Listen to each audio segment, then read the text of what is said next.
মাননীয় প্রধানমন্ত্রী, মাননীয় স্বরাষ্ট্রমন্ত্রী সবার নির্দেশনা ছিল যাতে সুন্দরবনকে আমরা আবার মানে এই সুন্দরবনের সম্পূর্ণ শান্তি আমরা ফিরত নিয়ে আসি।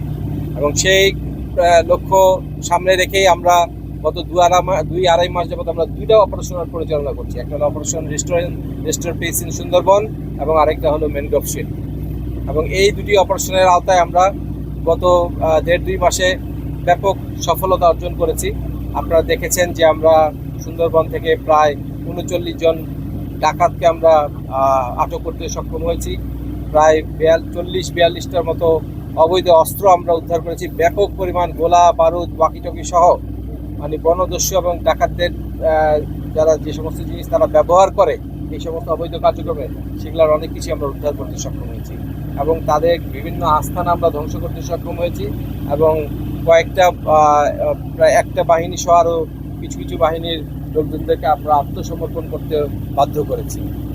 এছাড়া আমরা এখনও মানে এই অপারেশনাল কার্যক্রম পরিচালনার মাধ্যমে আরও কিছু বাহিনী যাতে অদূর ভবিষ্যতে সমর্পণ করে সেই প্রচেষ্টা অব্যাহত রেখেছি। আমরা আশা করছি যে খুব শীঘ্রই সুন্দরবনের অন্যান্য বাহিনীরাও এই তাদের অবৈধ কার্যকলাপ বাদ দিয়ে তারা আত্মসমর্পণ করবে এবং সাধারণ জীবনযাপনে ফেরত আসবে।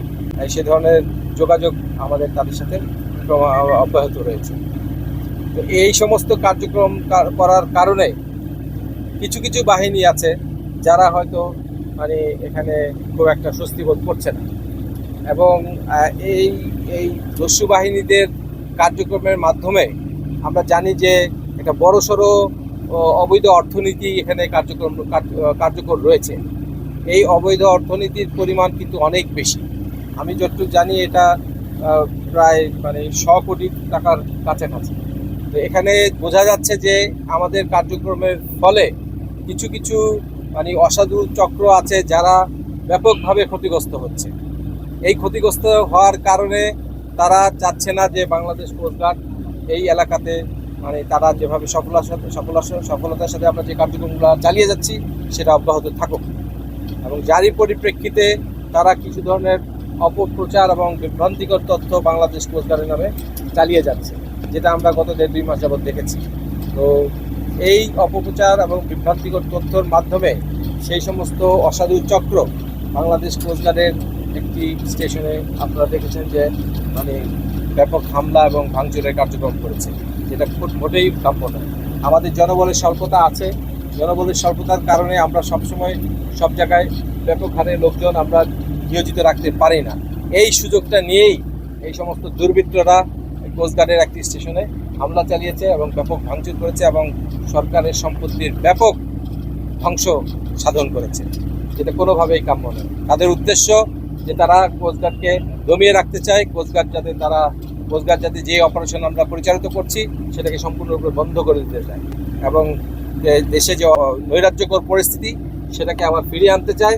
এবং এই আমাদের যে সাধারণ জেলে যারা আছে তারা জেলে বনে গিয়ে তাদের জীবিকা নির্বাহের জন্য যে সমস্ত কার্যক্রম করে সেটাকে তারা নিজের নিয়ন্ত্রণে নিতে চায় এবং মুক্তিপণ আদায়ের মাধ্যমে তাদের ব্যবসাকে ক্রমাগত অব্যাহত রাখতে চায়।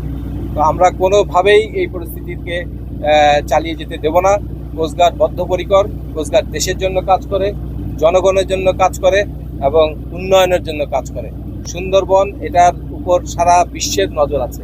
অপকর্ম চালিয়ে যে সুন্দরবনকে বিনষ্ট করবে, সুন্দরবনের পরিবেশ নষ্ট করবে, এখানে যারা জীবিকা নির্বাহ করে তাদের জীবনকে হুমকির মুখে ফেলবে, এই কার্যক্রম আমরা হতে দিতে দেব না। এবং এই কার্যক্রম বন্ধ করার জন্য আমরা বদ্ধপরিকর এবং আমরা আমাদের অপারেশন যেভাবে চলছে সেভাবে চালিয়ে যাব।